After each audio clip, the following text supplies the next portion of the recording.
इस वीडियो के अंदर हम अपने रेजिस्टेंस जो प्रतिरोध की जो सीरीज स्टार्ट करने वाले हैं के बारे में बात करेंगे। हम ये जानेंगे कि रेजिस्टेंस प्रतिरोध क्या होता है, कैसे काम करता होगा, कैसे बनता होगा, उसका सिंबल क्या है, उसका मात्रक क्या है, उसकी डेफिनेशन क्या है, उसको यदि हमें परिभाषित करना हो तो हम उसे कैसे परिभाषित करेंगे। तो आप एक बार बोर्ड पे देखेंगे, आपको कुछ डिफरेंट डिफरेंट टाइप के चित्र बने हुए दिख रहे होंगे। देखेंगे यहाँ पे एक ये प्रतिरोध है, रेजिस्टेंस है, देखो बहुत सारे बने गए हैं। तो आपका एक सवाल ये आ सकता है कि इतने सारे क्यों दिखाए गए हैं, ये क्या एक प्रतिरोध नहीं होता है? नहीं, बहुत सारे वैल्यूज के प्रतिरोध आपके पास में होते हैं। जैसे इन जनरल मैं आपसे बताऊं कि जैसे मानो हम उस देश में रहते हैं जहाँ पे डेमोक्रेटिक सरकार है, जहाँ पे लोकतांत्रिक सरकार है। वो सरकार नियम बनाती है, कुछ कानून बनाती है। देश के कुछ लोगों को, कुछ वर्ग को, किसी वर्ग को यदि वो कानून पसंद नहीं आता है तो क्या होता है, वो वर्ग उस कानून का विरोध करता है। उसी तरीके से यदि आपका इलेक्ट्रॉन फ्लो करेगा, जैसे कुछ लोग या कुछ कोई वर्ग, एक पर्टिकुलर वर्ग किसी कानून का विरोध करता है, उसी तरीके से इलेक्ट्रॉन, इसकी बात करेंगे कि क्या होता है, कैसे होता है। एक इलेक्ट्रॉन जब बहता है, फ्लो होता है, अपने बहने का विरोध करता है, उस विरोध को हम यूज करते हैं और हम प्रतिरोध बनाते हैं। इलेक्ट्रॉन के फ्लो को कोई ना कोई रजिस्ट करता है, कोई रोकता है, उसके उसके बहने को हम जो कहते हैं उसको हम प्रतिरोध लेके आते हैं। जैसे ये जो आपके सामने दिखाए गए हैं, ये ऐसे नहीं कि हम अकेले यूज करते हैं। हमारे घर में fridge, washing machine, TV, electric press, बहुत सारे इक्विपमेंट जो कि इलेक्ट्रिकल यंत्र होते हैं, बहुत सारे वैद्युत यंत्र होते हैं हमारे घर में, जिनके अंदर ये लगे होते हैं, इनके अंदर से इलेक्ट्रॉन्स फ्लो करते हैं और वो फ्लो होने के, बहने का जो प्रोसेस है उसको रोकते हैं, विरोध करते हैं उसका। इसलिए इसका नाम रखा गया है रेजिस्टेंस, मीन्स रोकना, प्रतिरोध करना। जैसे जब छोटा बच्चा होता है, पहली बार स्कूल जाता है, तो जाने का विरोध करता है, जाना नहीं चाहता है। उसी तरीके से जब इलेक्ट्रॉन फ्लो होने के लिए हम उसके लिए कोई वोल्टेज उसके लिए सप्लाई देते हैं, तो इलेक्ट्रॉन फ्लो होने को रोकता है, मना करता है उसको। ठीक है, तो देखो हम बात करेंगे कि रेजिस्टेंस, प्रतिरोध क्या होता है। जैसे आपने इन जनरल ये देखा होगा कि यदि हमारे घर में कोई टंकी रखी हुई है, ऊपर हमारे घर में कोई ऊपर छत पे कोई टंकी रखी हुई है जिसके अंदर पानी भरा हुआ है, पानी यहाँ से हमने एक ऐसे टंकी लगा रखी है, नीचे एक ऐसे टोंटी लगा रखी है, हमने टैप लगा रखा है, और यदि आप इसको पूरा ओपन कर देंगे तो पानी बहुत तेज नीचे आएगा, फ्लो बहुत तेज होगा। यदि आप उसको कम कर देंगे, उसको आप बहुत ज्यादा टाइट बंद कर देंगे तो कोई पानी नहीं आएगा। इसी तरीके से आप यदि देखेंगे, एक एग्जाम्पल आपके सामने है। अब मांगे चलिए ये पानी की टंकी का पाइप है जिसके अंदर से ऐसे पानी फिल हो रहा है, यहाँ पे आपने एक ऐसे टैप लगा दिया है, आपने फिल्टर करने के लिए, आपने रोकने के लिए कोई ऑब्स्टिकल लगा दिया है, आपने इनको टाइट कर दिया, क्या पानी फ्लो हो पाएगा? नो। पानी फ्लो हो पाएगा? नो। यदि पानी फ्लो नहीं हो सकता है, अब देखिए आपने इसको रोका नहीं है, आपने इसके अंदर, आप देखेंगे यहाँ पे आपने थोड़ा सा ऐसे थोड़ा सा बंद कर दिया, इसको दबा दिया है। जैसे पाइप होता है, एक प्लास्टिक का पाइप होता है, उसमें पानी, यदि आपने उस पाइप को ऐसे बहुत टाइटली ऐसे पकड़ रखा है तो पानी का प्रेशर बहुत तेज होता है। उसी तरीके से ये इलेक्ट्रॉन्स का फ्लो है। हम इस सीरीज के अंदर इलेक्ट्रॉन्स के फ्लो की बात नहीं करेंगे, हम बात करेंगे रेजिस्टेंस की, कि रेजिस्टेंस के कम ज्यादा होने से क्या इम्पैक्ट आता है। देखेंगे एक बार, ठीक, इसकी परिभाषा की बात करते हैं, डेफिनेशन की बात करते हैं। आपको लिखना कुछ नहीं है, मतलब आप देखिए एक बार कि रेजिस्टेंस क्या होता है, प्रतिरोध होता क्या है। किसी पदार्थ का वह गुण जो कि वैद्युत धारा के प्रवाह में अवरोध उत्पन्न करता है, उसे प्रतिरोध कहते हैं। कोई पदार्थ है, कोई फैन है, फैन अपना आप चलना नहीं चाहेगा। कोई लाइट है, अपना आप से जलने नहीं चाहेगी। सबसे अच्छा एग्जाम्पल आप ये सोच सकते हैं, यदि आप बाइक चला रहे हैं बाइक चला रहे हैं और आप सीधे रोड के ऊपर जा रहे हैं और आपकी स्पीड है 50 किलोमीटर पर आवर, ये आपकी स्पीड है। आप एक उस रोड पे जा रहे हैं जहां पे ब्रेकर बने हुए हैं इस तरीके से, क्या आपकी स्पीड ज्यादा हो पाएगी? नो, आपकी स्पीड ज्यादा नहीं हो पाएगी। क्यों? क्योंकि ये आपके चलने में गतिरोध उत्पन्न कर रहे हैं, ये आपके चलने में रेजिस्टेंस पैदा कर रहे हैं, गतिरोध उत्पन्न कर रहे हैं। तो मतलब है कि यदि कोई भी इलेक्ट्रॉन किसी भी इलेक्ट्रिक यंत्र में फ्लो होता है, किसी भी पदार्थ के अंदर फ्लो होता है, तो उसके अंदर इलेक्ट्रॉन अपने फ्लो को रोकता है, विरोध करता है, जिसको हम प्रतिरोध कहते हैं, जिसको हम रेजिस्टेंस कहते हैं। हर किसी यंत्र का, फैन, मोटर, बल्ब, हर किसी यंत्र का अपना एक रेजिस्टेंस होता है, अपना एक प्रतिरोध होता है। ठीक? तो अब हम रेजिस्टेंस को, प्रतिरोध को दिखाते कैसे हैं? ये सिंबल्स हैं इसके। जैसे मैंने आपको अभी बताया कि यदि आप ऐसे ब्रेकर पे जा रहे हैं और ऐसे ब्रेकर बना हुआ है, आपकी स्पीड बहुत कम हो जाएगी। इसी तरीके से ये सिंबल है, ये इसका सिंबल है। रेजिस्टेंस को, प्रतिरोध को दिखाने का जो सिंबल है ये होता है, दिखाते हैं हम, ऐसे दिखाया जाता है, ये इसका सिंबल होता है। इस तरीके से इसको हम डिनोट करते हैं, निरूपित करते हैं। ठीक है?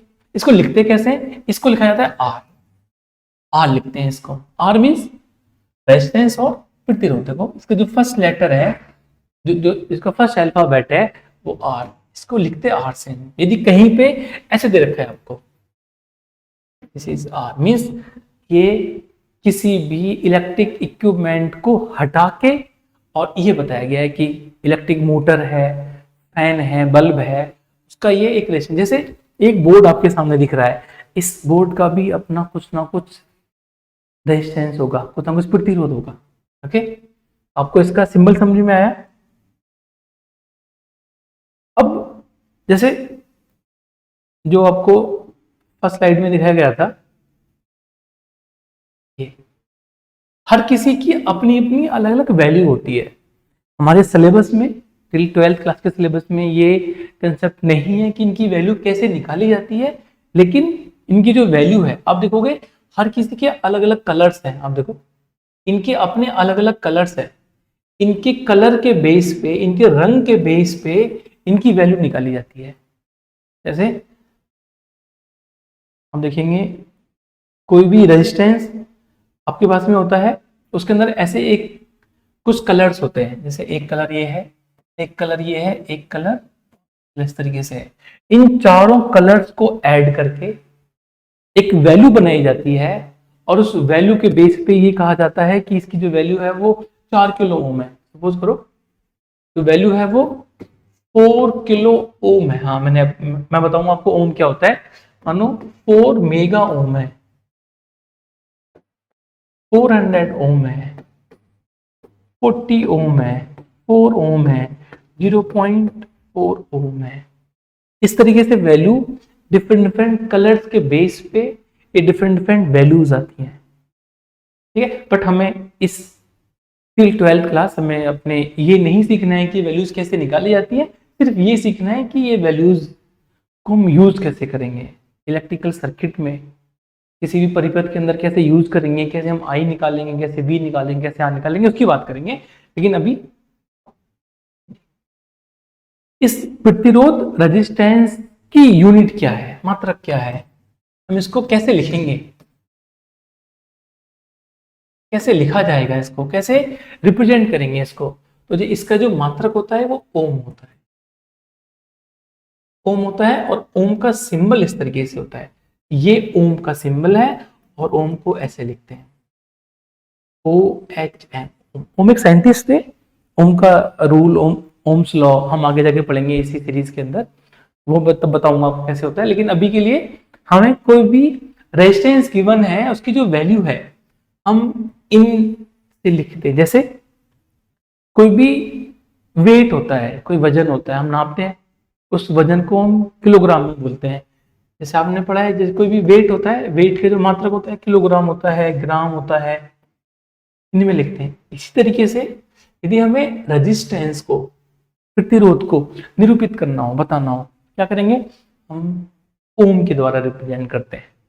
This is the symbol. हम इसको बनाते कैसे, ऐसे बनाते हैं, ओम और OHM, ओम साइंटिस्ट का नाम है, उनके नाम पे दिया गया है ये समझ में।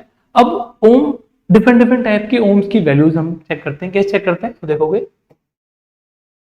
यदि कोई रेजिस्टेंस, कोई प्रतिरोध जिसकी वैल्यू 10 की पावर 9 में आती है, 10 की पावर 9 में आती है, उसको बोलते हैं हम गीगा ओम।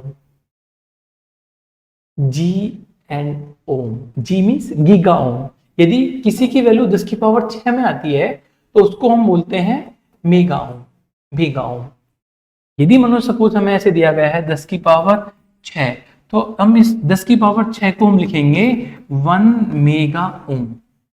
हम इसको 10 की पावर 6 नहीं लिखेंगे, हम इसको 10 की पावर 6 को 1 मेगा ओम लिखेंगे। ओके, ऐसे ही यदि आपके पास में किलो होता है, आपको पता है किलो के लिए किलो होता है, तो हम इसको 10 की पावर 3 लिखते हैं, इसको बोलते हैं हम किलो ओम। मिली, आपको पता है 10 की पावर -3 को हम बोलते हैं मिली, मिली ओम बोलेंगे। 10 की पावर -6 को बोलेंगे micro ohm. This is micro ohm. Symbol micro, ये इसका सिंबल है माइक्रो ओम। और नैनो ओम, 10 की पावर -9 को बोलते हैं नैनो। फिर से देखो एक बार आप, यदि 10 की पावर 9 है गीगा, 10 की पावर 6 है मेगा, 10 की पावर 3 है किलो, 10 की पावर -3 है मिली, 10 की पावर -6 है माइक्रो एंड 10 की पावर -9 है नैनो।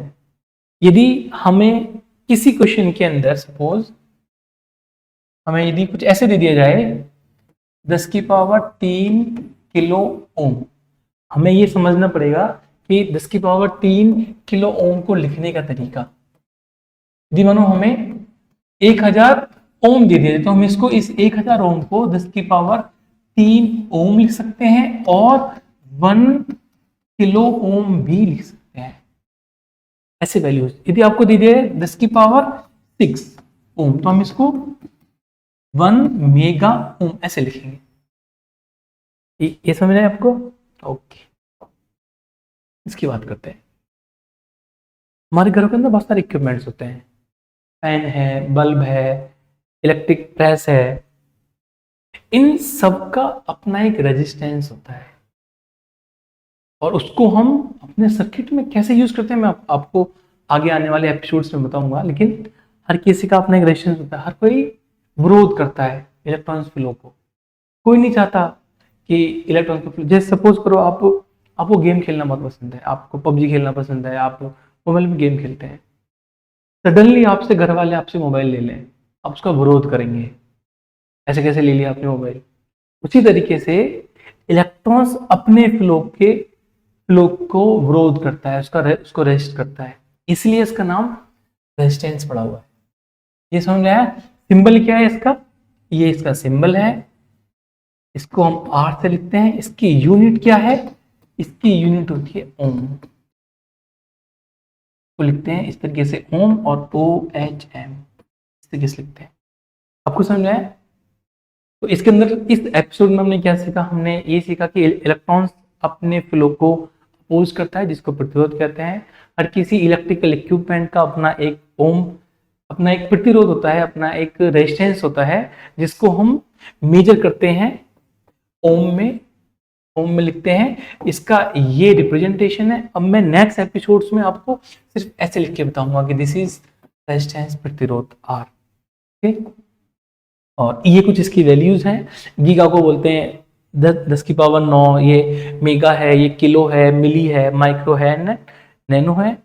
और ये एक कलर कोडिंग होती है जो कि टिल 12th क्लास तक हमारे सिलेबस में नहीं है। 12th क्लास के बाद में हम जब ग्रेजुएशन में जाते हैं, बीटेक में जाते हैं, तब सीखते हैं कि कैसे इनकी वैल्यूज को निकाला जाता है।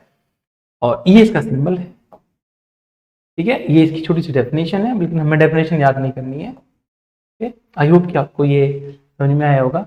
Thank you so much.